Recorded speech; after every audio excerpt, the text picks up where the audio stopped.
guys, I hope you're all okay. I just wanted to jump on here today to just discuss a few different things regarding thinning hair and hair loss and hair damage. Now, the reason that I wanted to cover this is because right now a lot of you are probably at home and you've not coloured your hair for a long time, you've not been using that much heat on it, and you might be thinking, well, great, this is the perfect opportunity for me to get it as long as I want it or as healthy as I want it, because I'm not doing those things and I'm just wearing it up, for example. But I just want to make sure that I go over this, because if you're not doing this part, then that won't be the case and you still won't achieve the results that you want, even if you are giving it a break externally. Now, if you guys are familiar with us, or if you are a client of Renew, you'll know that one of our key values is that we help you to become the best version of you. Now, obviously, as a hair salon and in a hairdresser perspective, the way that we intend to do that is by working with everything externally. So obviously we're working with your colour, your cut, your styling, the products that you use and that kind of thing. But really, those sort of things only create a great impact or a great result when everything internally has a great foundation. So, if we're working on hair where the internal strength of that hair is weak, then we can only go so far with it. So I'm going to explain that a little bit more in detail later on, but I just wanted to explain quite, early on in this conversation why it's important and why we talk about it. Because if you're hoping to go back to the salon and get a really nice bright blonde, or you want it to be long and you want it to be thick, there's only so much that we're going to be able to do if internally something is being compromised. And the reason that I'm talking about this now more than anything is because I know that nutrition might be different whilst we've been at home, and the amount of exercise and things like that, we might not be doing quite as much, or we might be doing more, and even if we're doing a lot more but we've not changed our eating habits, that can still make a difference, because it's about where the nutrients that you are eating is actually going to. As well as that, if you are under a little bit of stress, if you've been feeling anxious or down or anything like that, that can also have adverse effects to your hair. So again, I'll go into that a little bit more later on, but obviously with this time I just felt like it was really important for me to have this conversation with you guys. I feel like as your hairdresser, it's my responsibility to make sure that you've got as much information as possible. So I'm going to go through a few different things on this video. As well as that, I do have a downloadable PDF which discusses everything regarding hair health, which if you guys are interested, or if any of this resonates with you and you feel like this is kind of hitting home with you and you want to learn a little bit more, then download that and always ask me if you need any help. Something that I wanted to talk about, the reason that I am so familiar with this and the reason that I'm so passionate about this is because not only as a hairdresser have I obviously seen the devastating results of when your hair is thinning or when you don't feel as confident, and how that actually makes you feel, but I've actually experienced it myself, and that's kind of where I really began to research about hair health and why it's important to me, and while it's important and why it's a key value of everything that we do when we're operating at Renew. Now, my experience was when I was 20, I started noticing that my hair was thinning a lot, and it was really, really weak. It just did not feel the same, and it was always falling out when I was shampooing it. So obviously I was upset. I just felt like I didn't look the same, like my hair wasn't as bright. Everything just felt, I just felt like the worst of me in terms of like the way that I looked. And obviously I worked at a hairdresser's and I was, that sort of age where I was going out. So my appearance really affected my confidence. So I knew, don't you, when you're a woman, you know that there's something not right. So I went to the doctors and actually had a really bad experience. So the doctor said to me, I remember sort of like addressing all of these things, and he was just like, it's a stress, you're a teenager. And I was like, I really think there's more to it, and I kind of pushed it. And his response to me was, and I always remember, he said, if the only thing you've got to worry about is your hair falling out, then I'd consider yourself very lucky. Now, what that actually did was put shame on the fact that obviously, yeah, your external appearance is a vanity thing, but it put a lot of shame on me even thinking that it was a problem. So I kind of started to suppress that a little bit. And the other thing is I was speaking to people about, you know, the fact that I felt like my hair was thinner, and they would say, no, it looks the same, it's fine. And I knew that something wasn't right. Anyway, I ended up pushing it, and it turned out that I had polycystic ovaries. And that was the sort of like one of the symptoms for me that I had sort of quite early on. So when you get diagnosed with PCOS, one of the things they kind of just say to you that there's not really much you can do. You can't really get rid of them and that kind of thing. So what I did was I started looking into nutrition, and you know, I basically started looking at forums for information of what other people have found have helped them, and nutrition was like a huge part of controlling all the effects of PCOS. And some people actually said that it was reversible by changing your diet and eating habits, things like that. So that's really when I started to change my nutrition. But as well as that, that's when I started taking supplements for hair growth. Now, I have taken every single supplement there is when it comes to like hair loss. I've tried everything. And, you know, there's actually a few that I like for different reasons. So depending on the client and what their lifestyle is like, I would recommend potentially a different one. But if I'm honest, and for my clients that have been with me for a long time, the one that I always talk about, which is the one that I've seen the most results from, is Viviscal. Now, Viviscal is the most scientifically backed supplement for hair loss. And, you know, it has scientific trials and clinical trials to back up the statistics that they claim. So I don't know whether it's the same in the UK, but in America you don't have to be like FDA approved. To be a supplement. So what a lot of supplement companies will do is say things like this particular ingredient that's been scientifically trialed is good for hair growth and blah blah blah. But it's not about the products; it's about the ingredients in the product. Whereas Viviscal, the actual product has been tested, and on their website, Viviscal Professional, you can see lots of before and afters. I'll actually put some up. But I've been taking Viviscal since I was about 20, and I'll go through some sort of like frequently asked questions and things like that as I kind of go along this. But I just wanted to share with you my story and why I'm so passionate about it.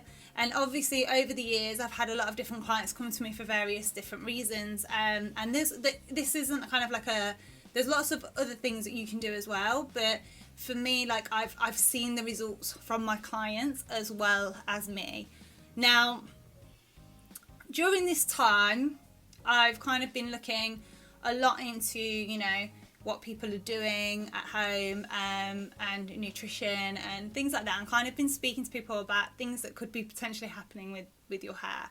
Now, what I want to talk about in relation to, again, why it's important to you and why I think that this is something that you want to be thinking about is if you've been noticing, if you've actually been noticing your hair thinning or not feeling as healthy, or it's breaking a little bit more, or it's dull, then that might be you experiencing some signs that your hair is not being fed enough internally. Now, everything that you do externally is only going to have a certain amount of impact. But if your hair has not grown to its full potential, the impact of those external things is going to have obviously a much more dramatic effect. So, and that's the hard thing really, is that for you might not be able to tell. Now, obviously, if your hair's been thinning or it's been shedding, then you are getting visual results that something needs to change. But the hard thing is that sometimes you can't really tell. Like, you just know that something doesn't feel right. Like, maybe it is a little bit more dull, or you are getting slightly more breakage, or it just doesn't feel like it styles as well, or it's a little bit frizzy, something like that. That could be a giveaway.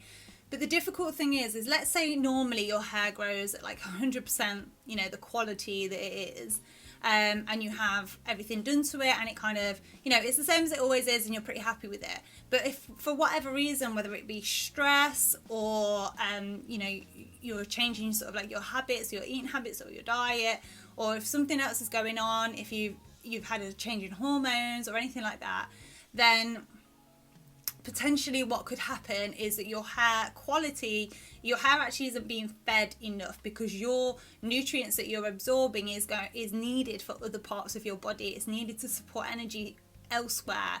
So for your body, the last resort, the last priority is your hair and your skin and your nails and things like that. So if something else is going on, it's not important for your body for it to go to your hair, if that makes sense. So when your hair is now growing out of your head, it could be like 40% the quality that it normally is. So then when you're having services on it that you always do, or you do things on your hair that you normally do, then it's going to have a different result, and it might be that your hairdresser can't push it quite as much. Now, there's lots of different reasons why you might be noticing a change in your hair, and there's lots of different causes for hair loss in particular, or thinning hair in particular, in both men and women.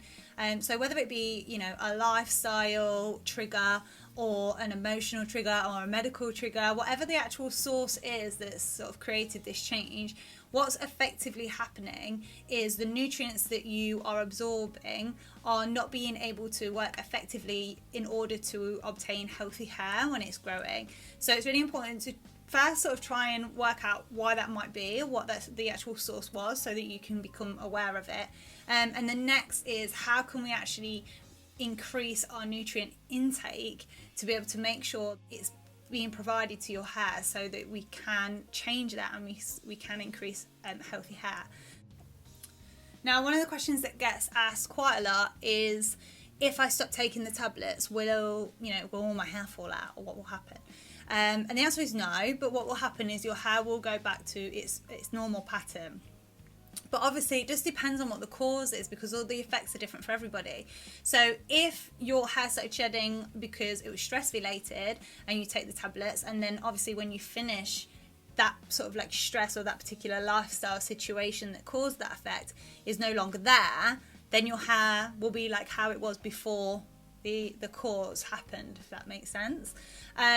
If not, and you still have that underlying problem, or you still have that underlying source, then yes, your hair will go back to, you know, the way that it was before you started taking the tablets. It might take some time to get back to that, but it will do that. So for me, like, Viviscal has always been a lifestyle choice for me. It's something that I will always consistently do, and I've been doing since I was 20. Like I say, normally the only reason that I wouldn't take Viviscal if I was trying something else, and there are a couple of other things that I like, but for different reasons, but Viviscal is, for me, one of the high performing supplements, so it's the one that I recommend always to my clients. So Viviscal actually has 25 years of research and over 7 different clinical trials, including one which is like a placebo effect, and they have so much information on their website. But like I said, I've actually made a bit of a document for you guys, and I'll put some before and afters that are on their website on this video as well. But I wanted to just sort of like showcase examples of super recent and really personal, so you can kind of see the results of this. So during isolation, I had somebody reach out to me who isn't a client, but she wanted to talk to me and get my product advice.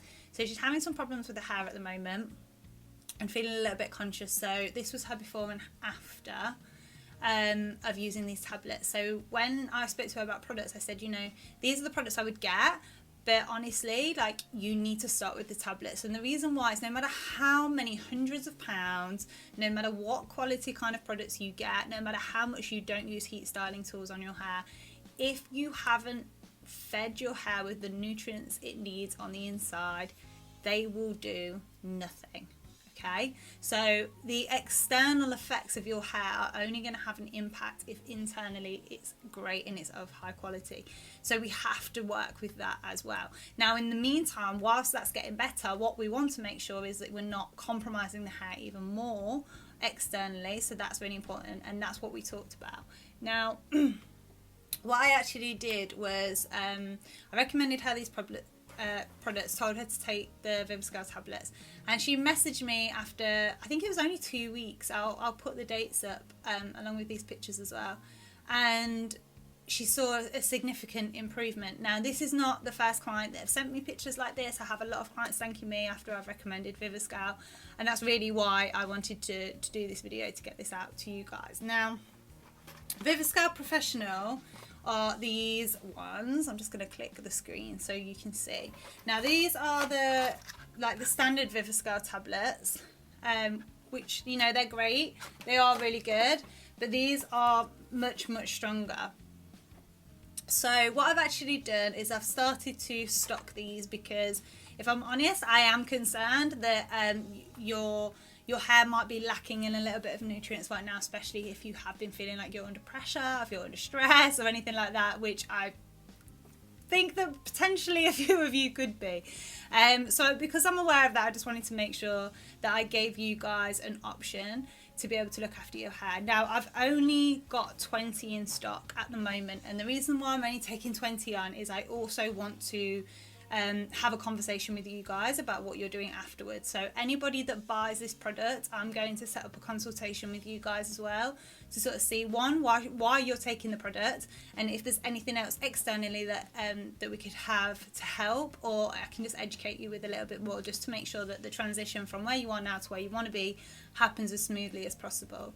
Now, I'm actually on these tablets at the moment as well, and as well as obviously selling them, anybody that buys the product will also get entered into a competition to win a second box. So there are 60 tablets in a box. You take 2 a day, and I am going to be running a competition on the feed, but anybody who actually buys the products will automatically get entered into that as well, so you could potentially win your second box. But the main thing is that I just want to make sure that I have this consultation with you guys as well. So there really are only 20 available, that's all I've ordered at the moment. I will get some more for you guys, but I just want to make sure that I do have a chat with you as well, just so I can kind of talk you through what else you can be doing with your hair to make sure that we're kind of doing as much as possible. So if you have been experiencing anything like that, any shedding, any hair loss, if your hair's been feeling dull, or if maybe like the last few times you've been having your hair coloured you feel like it just doesn't go as light, or it's breaking, or another effect that can actually happen from your hair quality not being as good as normal is it doesn't hold on to colour as much. So for anybody that's, you know, bleached their hair up and then dyed it dark and it just fades like that, that's the reason why, is because it's super porous and it's unhealthy. So, you know, that will be an external factor as well, but we do want to make sure that the hair internally is as healthy as possible. So yeah, I really hope that this has helped a little bit. And, you know, another point to sort of mention with this is, like, everything you want out of your hair is almost like, it's kind of like the destination, and, you know, your hair health is like the vehicle. So if you haven't got enough fuel, you're only going to be able to go as far, if that makes sense, when it comes to us doing your hair in salon. So if you are wanting to go back and, you know, have like blonde hair, or if you are wanting it to get longer and thicker, if you want to have that nice blunt cut, there's only so much that we can do if the quality isn't there. So it's really about just making sure that we prepare your hair as much as possible to make sure that what you want in the end you can actually obtain, and that there's nothing getting in the way of that, especially at the moment when you might be using this time to try and give it a break. I just want to make sure that actually what you're doing is going to help. The other thing that I'm aware of is that a lot of people are wearing their hair up at the moment, and again, if your hair is weak internally, that friction might be too much for your hair, even if you're using scrunchies and things like that. So get it as strong as you can on the inside first, then those external things aren't going to create as much of an impact, but there's still ways to limit that as well. So if you want any more information on this, or if you want to ask me any questions, please feel free to comment below, send me a DM. I'm more than happy to help you guys. If you'd like to purchase the product, click the link in the bio. There is the product, and there's also a hair health PDF if you want to learn any more information about it. I'm going to do a few posts about this week because it's super important to me. And as well as that, I'm actually doing a challenge myself, which is the 90-day Viviscal challenge. So I would recommend anybody who buys it to also do that with me. It'd be great to take a picture after every sort of 30 days just to see the difference in your hair quality and your hair health. So thanks very much for listening, guys. I really hope that if this does resonate with anybody, if anybody has been feeling worried or self-conscious or lacking in confidence due to something like this, that you feel at ease that there is something that can help, and actually I've been through it as well and I understand where you're at. But honestly, this can really make some significant changes. So if you do need any help, like I said, reach out to me. Thank you so much for listening, guys. I'll speak to you all soon.